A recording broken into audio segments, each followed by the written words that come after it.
जय सिया राम दर्शकों, आप सभी का बहुत बहुत स्वागत है इस विशेष कार्यक्रम में जिसका नाम है स्वयं को खोजो और मैं हूं आपके साथ उपेंद्र कौर। दर्शकों, कार्यक्रम की पिछली श्रृंखला में हम बहुत ही सुंदर प्रसंग पर चर्चा कर रहे थे कि जब प्रभु श्री राम वाल्मीकि आश्रम पहुंचे तो इसमें वाल्मीकि जी से उनसे क्या कुछ संवाद हुए, क्या कुछ वार्तालाप हुई, क्या कुछ बातें हुई। बहुत ही विशेष जानकारी हम पिछले कार्यक्रम में भी आपको दे रहे थे। तो ऐसे में उसी प्रसंग को आगे बढ़ाते हुए आज इस कार्यक्रम के माध्यम से हम विशेष चर्चा करने वाले हैं। तो कार्यक्रम बहुत ही ध्यानपूर्वक देखिएगा और यह समस्त जानकारी देने के लिए हमारे साथ स्टूडियो में उपस्थित हुए हैं हमारे बेहद ही खास मेहमान। जी हाँ, हम बात करें मोटिवेशनल स्पीकर सौरभ जी की। तो आइए सबसे पहले मिलकर उनका स्वागत करें। नमस्कार सर, जय सिया राम। बहुत बहुत स्वागत आपका। आपका सभी दर्शकों श्रोताओं का भी बहुत बहुत स्वागत है। सर, जैसा कि पिछले कार्यक्रम में हमने चर्चा की थी कि जब प्रभु श्री राम वाल्मीकि आश्रम पहुंचे तो ऐसे में उनके वाल्मीकि जी से क्या कुछ संवाद हुए, लेकिन समय के अभाव के कारण हमारा यह प्रसंग पूरा नहीं हो पाया था। तो ऐसे में हमने दर्शकों से वादा किया था कि कार्यक्रम की अगली श्रृंखला में यानी कि आज हम आपसे यह जानेंगे कि वाल्मीकि जी ने प्रभु को और कौन से स्थानों के बारे में बताया। तो आज इसी प्रसंग पे चर्चा करते हैं। बहुत सुंदर।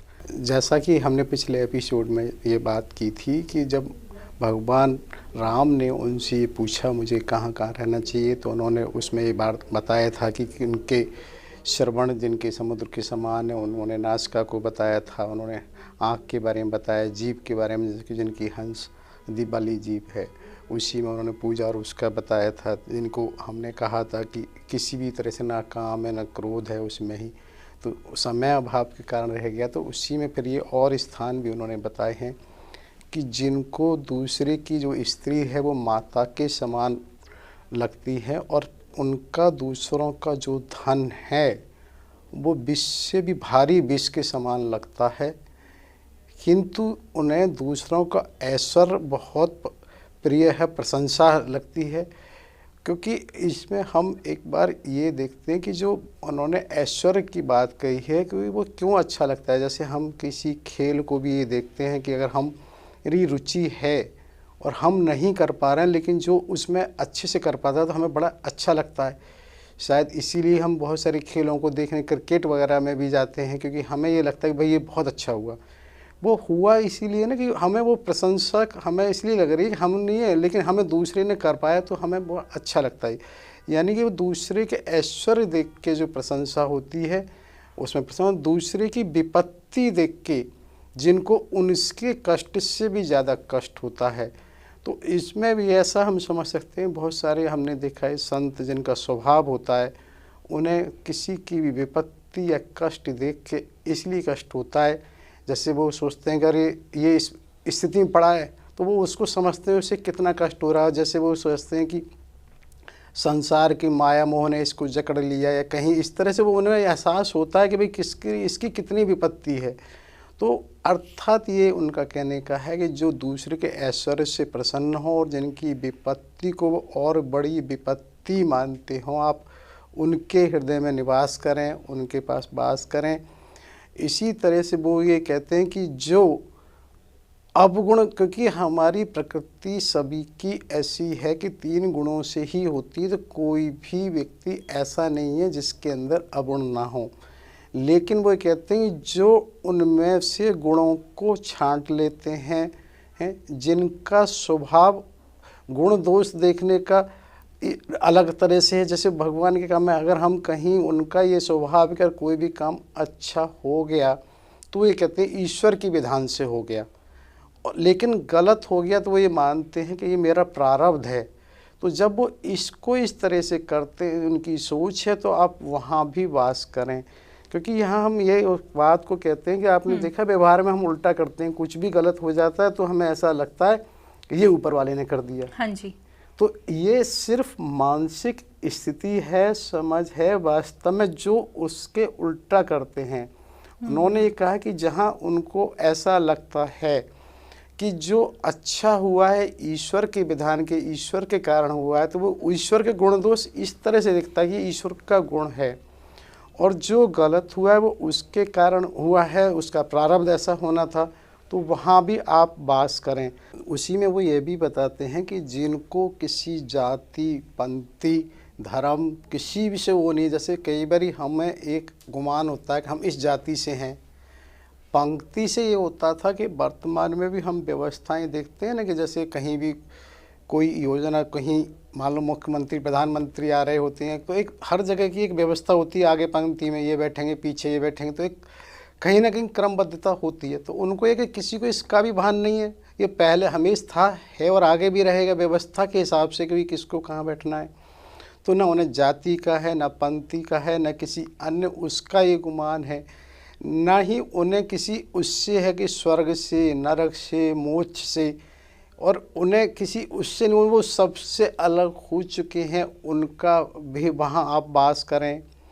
साथ ही वो कहते हैं कि जो बिना कारण के ही आपसे प्रेम करते हैं, जिनका कोई हेतु ही नहीं है, वो उनको कुछ चाहिए ही नहीं, उन्हें कहीं नहीं है, तो आप उनके साथ भी वास करें, उनके हृदय में वास करें।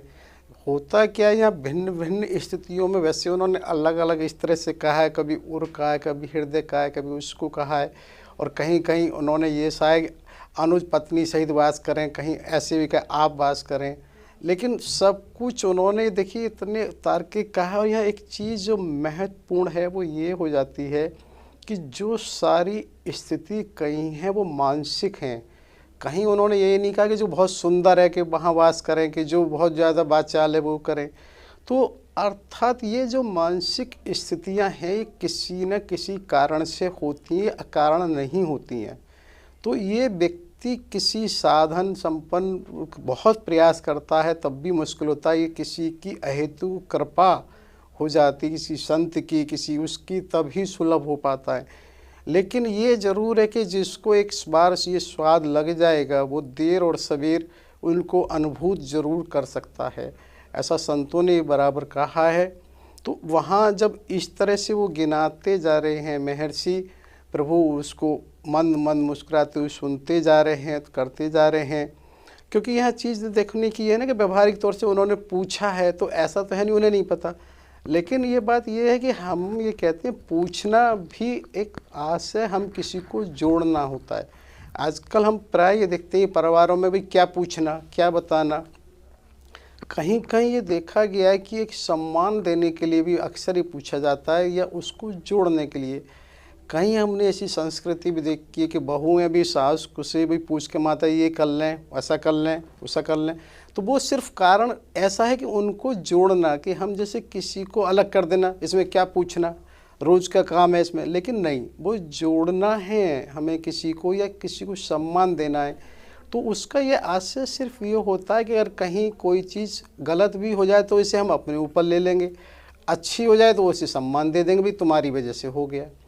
तो जहाँ परिवार में ये भावनाएं बनी रहेंगी वो परिवार अपने आप ही बना रहेगा। और जहाँ ये बात हो जाती है कि क्या पूछना, तो निश्चित रूप से वो बात पूछने का नहीं है, पूछना एक सम्मान देना भी है और उसको इस तरह करना है। तो वो वहाँ पर जब वाल्मीकि जी उनको गिना रहे होते हैं तो उन्हें बराबर जब सुन रहे होते हैं तो इसलिए मुस्कुराए, वो सब उनको समझ रहे हैं। तो माँ लक्ष्मण जी देख रहे हैं, तब भी उनकी दृष्टि माता सीता की उनकी तरफ जाती, तो वो उनसे कहते हैं महर्षि वाल्मीकि, पुत्री बिना तुम्हारी अनुकंपा के ये संभव नहीं है। जब तक तुम्हारी कृपा नहीं होगी हृदय निर्मल नहीं होगा, और जब तक हृदय निर्मल नहीं होगा ये सब संभव नहीं होगा, तुम्हारी अनुकंपा से ही संभव हो सकता है।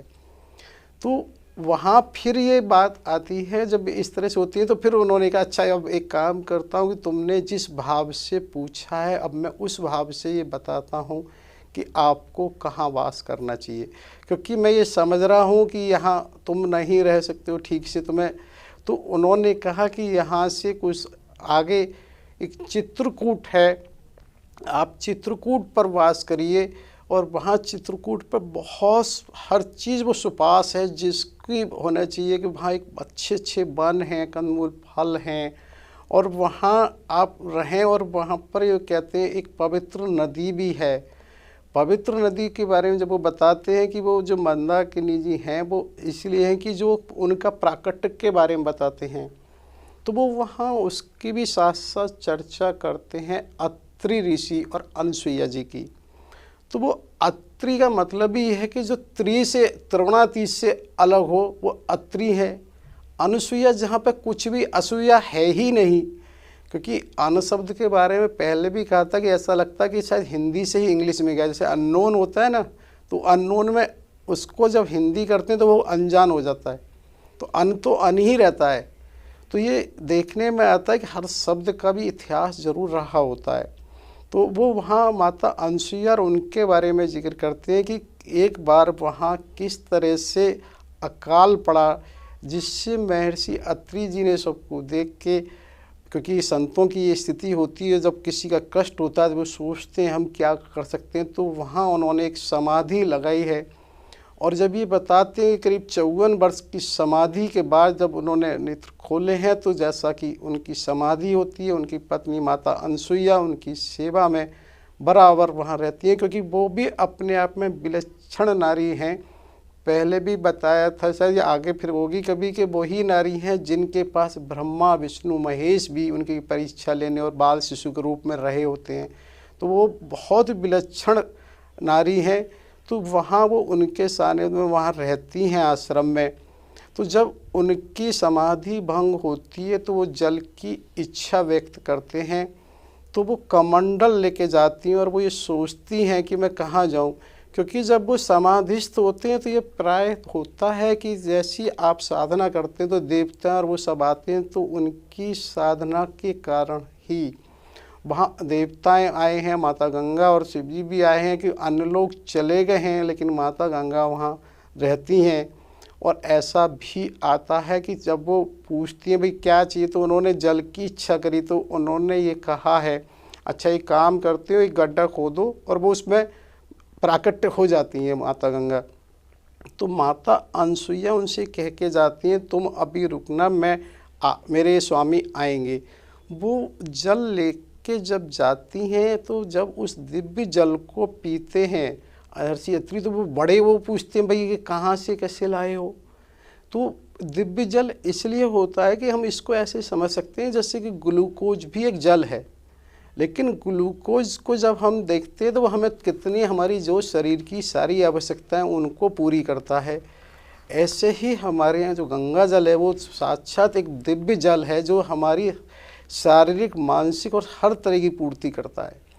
तो वहाँ वो दिव्य जल के बारे में जब उनसे बताती हैं इस तरह से, वो वहाँ आते हैं माता गंगा जहाँ होती हैं, और माता गंगा जब ये होती हैं तो वहाँ माता गंगा से उनसे कहा जाता है कि आप यहाँ पर ही विराजमान हो जाएं।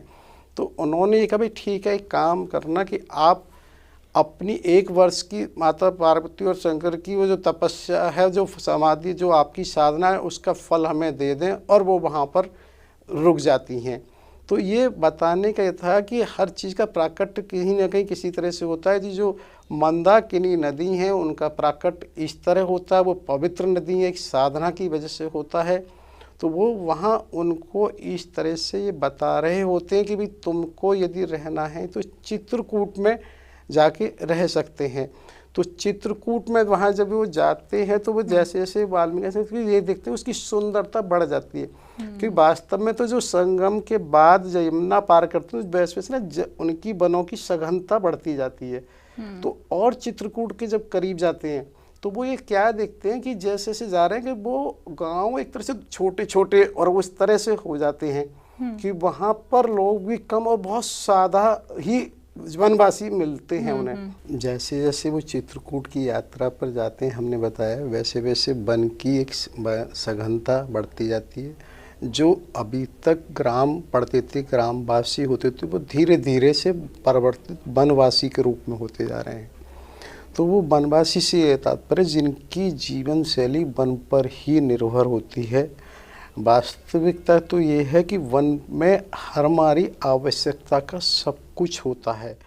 और मुझे तो लगता है अगर हम जीवन को समझना है तो जी को वन से ही जोड़ना के ही हम समझ सकते हैं।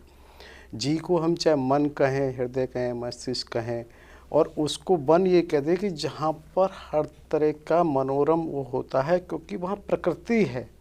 प्रकृति से व्यक्ति जुड़ता है तो उसे अच्छा लगता है। जैसे हम ये देखते हैं वो किसी न किसी रूप से आज भी हम टूरिस्ट प्लेस पे जाते हैं किसी पहाड़ी एरिया पे, किसी समुद्र के किसी न किसी रूप से हम प्रकृति से जुड़ते हैं, तभी हमें अच्छा लगता है। उसका तरीका ये हो सकता है कि हम स्पोर्ट को इस तरह से कर दें, लेकिन वो हम जुड़ प्रकृति से ही रहे होते हैं। तो यहाँ पर ये कहने का आशय है कि जैसे जैसे वो जाते हैं तो वो वनवासी मिलते हैं, वो वनवासी इतने सहज और सरल होते हैं और वो बहुत प्रसन्न होते हैं, क्योंकि मुझे ऐसा लगता है उनका जो जीवन है उससे हम ये एहसास करते हैं कि वो वास्तव में खुशहाल इसलिए वो अधिक से अधिक वर्तमान में ही रहते हैं। उनकी जो जीवन शैली है ना, वो इस तरह की, ना तो उसमें बहुत अतीत और ना ही भविष्य, बहुत फ़र्क नहीं होता है, क्योंकि बहुत सादा रहना है, बहुत कम आवश्यकताएं, तो उन्हें भविष्य की भी चिंता ऐसी नहीं है कि अतीत में, और ऐसा कुछ उनके पास नहीं है जिसे खोने का डर हो। तो वो प्राय क्या होते हैं, उनकी जो शैली है, कहीं भी रह लिए, झोंपड़ी का उन्हें इतनी आसक्ति नहीं है कि हम कहीं और नहीं रह सकते हैं। तो ऐसा भी आता है जब वो वन में चल रहे होते हैं, तो क्योंकि वन में ये लगभग सबको ज्ञात हो चुका है कि इसी तरह से भगवान राम इतने समय के लिए वन में आए हुए हैं और ये जा रहे हैं। तो ऐसा भी आता है कि बहुत सारे तरुण वनवासी भी अपने घर स्थानों को छोड़ के चले जाते हैं और वो कहते हैं चित्रकूट पर ही हम इनके जहाँ ये आसपास करेंगे वास, हम वहीं अपनी झोंपड़ी बनाकर रहेंगे। और वो अपने वृद्धजनों वगैरह को कह के जाते हैं, क्योंकि उनकी कोई आसक्ति ऐसी नहीं है ना कि उनके कोई महल और या वो तो है नहीं। उनका इतना सादा जीवन होता है कि वही प्रकृति की चीज़ों का हमें सेवन करना है, वो हर जगह सहज उपलब्ध हैं। झोंपड़ी के लिए जो साधन चाहिए वो वहाँ पर मिल जाएंगे।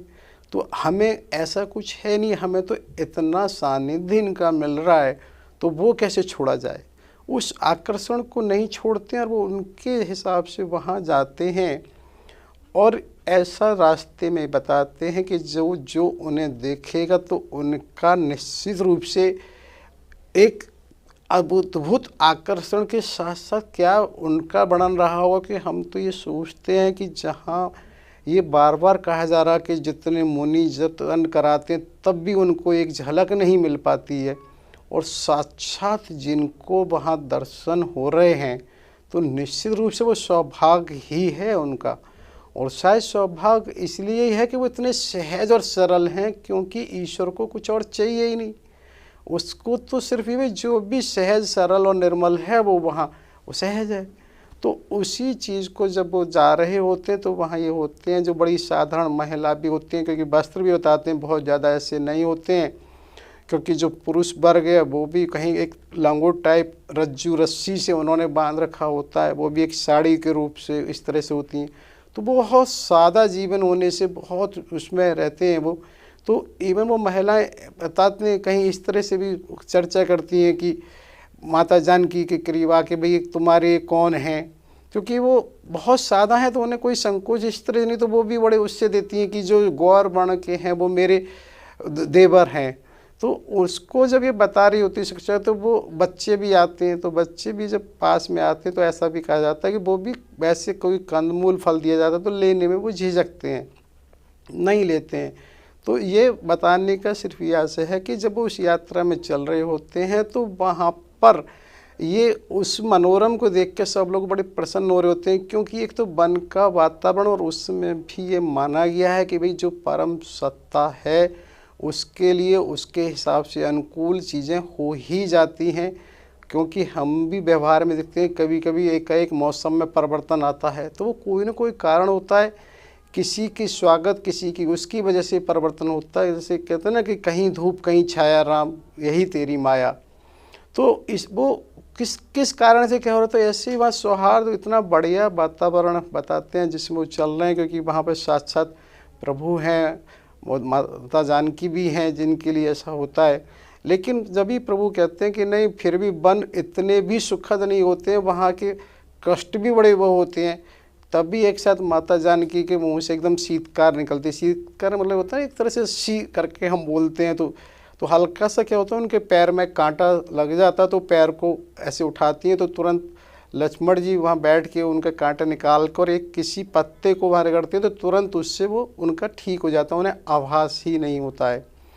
तो ऐसे ही जब वो चलते जाते हैं तो चलते चलते वो एक ऐसे स्थान पे पहुँच जाते हैं जहाँ से कुछ और जुड़ाव सा होता है। जैसे कहना कि वो हर बार के उस राम जन्म के उसमें वो चित्रकूट उनका अधिक समय वास रहा होता है, तो वहाँ की जो पशु पक्षी हैं उनसे कुछ ऐसा आभास सा होता है, लगाव सा होता है, और वो वहाँ पहुँचते हैं तो एक अनुभूति ऐसी होती है जैसे कोई अपने घर में आ जाता है।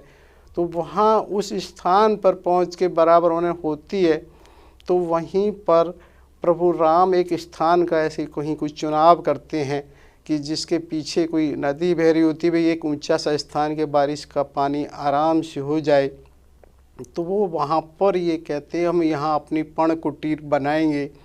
तो वो पर्ण कुटीर जब बनाने की बात रखते हैं तो क्या था कि जैसा पहले बताया था कि यहाँ पर निषाद राज उनके सामने प्रकट हो जाते हैं, क्योंकि निषाद राज को उन्होंने वहाँ भेज दिया था वापस, लेकिन वो ऐसा उनको नहीं रोक पाए थे अपने को। उनके मन में यही बात थी कि भाई बनकी कैसे असुरक्षित उसमें छोड़ा जाए। उन्होंने बहुत सारे अपने वो तो लगा ही दिए थे साथी कहें या उनके सेवक उसमें, फिर भी उनका मन ये था कि जब तक एक सुरक्षित स्थान ना हो जाए तो वहाँ प्रभु राम उनसे कहते भी तुम पहले क्यों नहीं सामने आए। तो उन्होंने ये कहा कि मैं इसलिए सामने नहीं आया, यदि आता तो तुम मुझे वापस भेजते तो मेरे मन में बड़ा संकोच होता, यदि नहीं जाता तो और जाता तो अब मुझे ये कि नहीं अब एक ऐसा स्थान आ गया है। तो ये बताने का आशय था कि वहाँ पर बहुत सारे कोल भील विराट इस तरह से आ जाते हैं और उनके लिए सब स्थान बनाना कोई मुश्किल नहीं होता। वो उनसे कहते हैं कि आप स्नान वगैरह करिए और आपके लिए ये पर्णशाला बना देंगे। तो वहाँ पर वो लोग तो पूरी इस तरह से उसको बना देते हैं कि वहाँ पर जो आवश्यकता बाँस घास जो चीज़ें हैं को बहुत अच्छे से ऐसा कुछ आता है कि 2 झोंपड़ी टाइप बनाई जाती हैं और इस तरह से जिससे मिट्टी विट्टी की चीज़ों से जिससे वो पानी बरसात कभी नहीं आए। तो वो बहुत सही तरीके से उनकी उसको हर चीज़ को ध्यान में रखते हुए वहाँ बनाते हैं। और दूसरी पर्णकुटी जब वो वहाँ आते हैं तो वो कहते हैं निषाद राज कि अब आप इसमें कर सकते हैं। तो वो उस समय ये भी कहते हैं कि वृक्ष का स्थान यदि आप निर्धारित कर दें तो कुछ वृक्षों के लिए भी करें। तो भगवान राम विशेष रूप से इस बात को कहते हैं नहीं अब इस थक गए होंगे, श्रांत हो गए होंगे, नहीं आज नहीं, अब इसे फिर देखेंगे।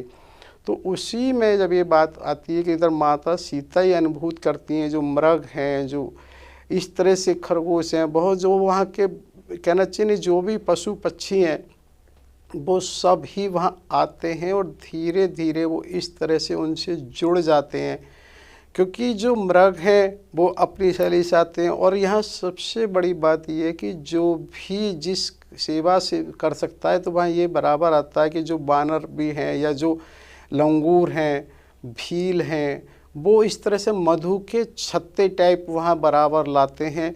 और जो सबकी संभव है क्योंकि उन्हें ये अंदाज़ा है, इधर जो भील किरात हैं वो भी ये कहते हैं कि नहीं अभी यहाँ बहुत आसपास संत ऋषि मुनि रहते हैं और उनकी आने की संभावना रहेगी, वो आएगी तो उसी हिसाब से सारी व्यवस्थाएं वहाँ पर की जाती हैं।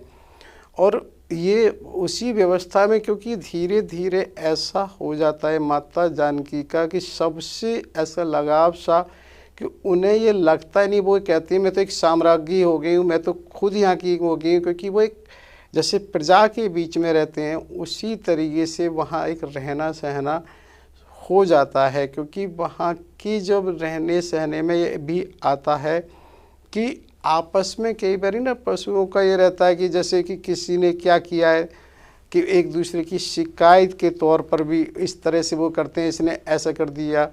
तो वो जैसा माँ का स्वभाव होता है कि वो सब बच्चों को अच्छे से समझती भी हैं और समझा भी सकती हैं, तो वो वहाँ कहीं ना कहीं ऐसा करती हैं किसको क्या चाहिए। वैसे वहाँ कोई विशेष शिकायत नहीं होती है, लेकिन जैसी शिकायत बस यही होती है कि इसने मुझसे ये छीन लिया या ये उस मधु छप को ले आया है। तो वो उन्हें समझती हैं किसको क्या चाहिए और वो अपनी भाषा में वो व्यक्त करते हैं और उनको वो उसी भाषा में वो अच्छा ठीक है तुझे ये चाहिए तो मुझे ये चाहिए, तो उसको उन्हें देने की भी करती हैं। तो यहाँ उनका ये ऐसा है कि वो सबसे इस तरह जुड़ जाती हैं। और इवन उन्होंने ना वहाँ पर बहुत से नाम भी, एक गिलहरी भी आती है, उस गिलहरी के बारे में भी ये कहा जाता है कि वो अपने हिसाब से कहीं भी, क्योंकि गिलहरी तो इतना छोटा पशु है कि उसे कहीं कोई दिक्कत ही नहीं है, तो वो वन के अंदर ऐसी जगह से कोई एक फल भी ले आती है जिससे कि ना उस फल को देखकर ये कहा जाता है कि बड़ा ये दुर्लभ है। इवन कोल भील भी कहते हैं, क्योंकि उनकी भी एक सीमा है वहाँ तक अंदर तक जाने की। जब वो उन्हें लेके आती है तो उस फल को कहते हैं, और उसको उन्होंने नाम भी दे रखा होता है। अरे तू इतना श्रम क्यों करी, वहाँ क्यों गई। जैसा होता है ना, जो लोग आज भी मैंने देखा है कि कुत्ता वगैरह पालते हैं तो उनसे इस तरह से जुड़ाव और इस तरह से बातें कर लेते हैं कि वो क्या चाह रहा है, क्या कह रहा है, उसको भी समझ लेते हैं। और धीरे धीरे जो पालने वाला, जो मालिक है, उसकी बात भी वो जानवर समझ लेता है। तो उसी व्यवस्था में वो धीरे धीरे वहाँ ऐसे व्यवस्थाएं हो जाती हैं कि चित्रकूट उन्हें अपना सा ही लगने लगता है। बिल्कुल। यहाँ ये भी बताना एक चाहूँगा, क्योंकि महर्षि वाल्मीकि से ही एक जुड़ा हुआ एक प्रसंग है।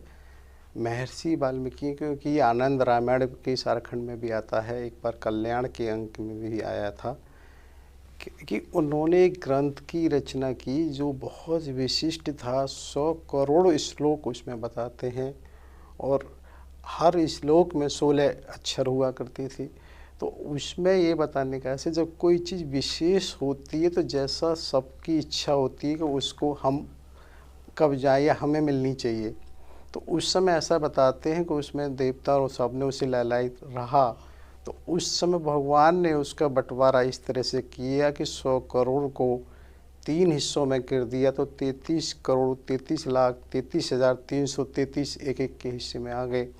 जब इस तरह हो गए तो फिर उसके बाद फिर यहाँ ये आता है कि उसके फिर, क्योंकि हमारे आज भी हम देखते हैं 7 कॉन्टिनेंट हैं, उस समय भी 7 वो थे द्वीप, तो उसको फिर 7 भागों में डिवाइड किया गया। तो उस समय 4 करोड़ 76,91,000 उसमें एक एक उसको द्वीप को मिलता है। उसके बाद फिर उसको डिवाइड किया गया, क्योंकि जैसे भारतवर्ष ये कहा जाता है, तो उस समय ये माना जाता है कि जो भारत खंडे, जैसे हम कहते हैं जम्बू द्वीप है भारत खंडे, तो जम्बू द्वीप उस समय वो द्वीप का नाम था, जैसे आज हम एशिया कहते हैं, इसी तरह से वो जम्बू द्वीप था। भारत खंडे भारतवर्ष भी उसका एक हिस्सा, बड़ा हिस्सा था। भारत केवल राष्ट्र से नहीं, पूरा भारतवर्ष था एक। तो उसको फिर जब किया तो उसमें 52 लाख इस तरह उनको विभाजित करते हैं, तो अंत में वो देखते हैं कि 2 श्लोक रह जाते हैं। तो 2 श्लोक में क्या होता है कि 64 वो होते हैं अक्षर, 64 को वो फिर जब डिवाइड करते हैं 9 से 7 से, तो 9 के बाद फिर 1 रह जाता है। तो जो एक अक्षर है वो श्री है, वो श्री के लिए किसी एक का अधिकार नहीं है, वो सबके लिए है। इसी वजह से उस श्री का हम उपयोग कहीं भी कभी भी कैसे भी कर लेते हैं। और एपिसोड 31 में भी हमने इसका जिक्र किया था, जब सीता स्वयंवर के समय महाराज जनक महाराज दशरथ को जब पत्र भेजते हैं तो उन्होंने जब श्री का संबोधन किया था, क्योंकि वहाँ ये पत्र गया था, तो ये हमने उस समय भी चर्चा की थी कि उसमें उन्होंने उसको किस धागे से कैसे लपेट रखा है, क्योंकि हर चीज़ हमारे यहाँ तार्किक हुआ करती थी, अकारण नहीं थी। तो उन्होंने वहाँ पर 5 श्री का संबोधन किया था। तो जब ये बात हुई थी 5 श्री दासत्व के लिए हुई है, मित्र भाव में 3 बार का श्री होना चाहिए। तो ये बताने का आशय था कि इसीलिए हमारे यहाँ श्री का संबोधन पे कहीं ये नहीं, वो कहीं भी हो जाता है, श्रीमान हो जाते हैं, श्रीमती हो जाती हैं, सुश्री हो जाती हैं, कहीं भी श्री के लिए ये नहीं कि इसके साथ इसका उपयोग नहीं हो सकता। श्री शब्द सबके लिए ही है, तो कहीं उसको इस विशिष्ट रूप से बटा हुआ नहीं कि उसी के लिए होगा। बिल्कुल, यहाँ पर हमने श्री शब्द का महत्व भी समझ लिया, और साथ ही साथ आज हमने वाल्मीकि आश्रम से चित्रकूट धाम तक का जो है सफ़र तय किया है। तो ऐसे में समय का अभाव है, कार्यक्रम में और भी जानकारी हम अवश्य ही आपसे प्राप्त करना चाहते हैं, लेकिन यह जानकारी हम आपसे कार्यक्रम की अगली श्रृंखला में प्राप्त करेंगे। चित्रकूट में और कुछ क्या हुआ, विशेष रहा, यह हम आपसे जानेंगे कार्यक्रम की अगली श्रृंखला में। तब तक लिए आपने अपना कीमती समय हमें दिया, उसके लिए बहुत बहुत धन्यवाद आपका। बहुत बहुत धन्यवाद। नमस्कार। सभी श्रोताओं और सभी दर्शकों का सादर नमन, आभार व्यक्त करता हूँ। साथ ही होने वाली गलतियों के लिए क्षमा याचना चाहता हूँ। जय श्री राम।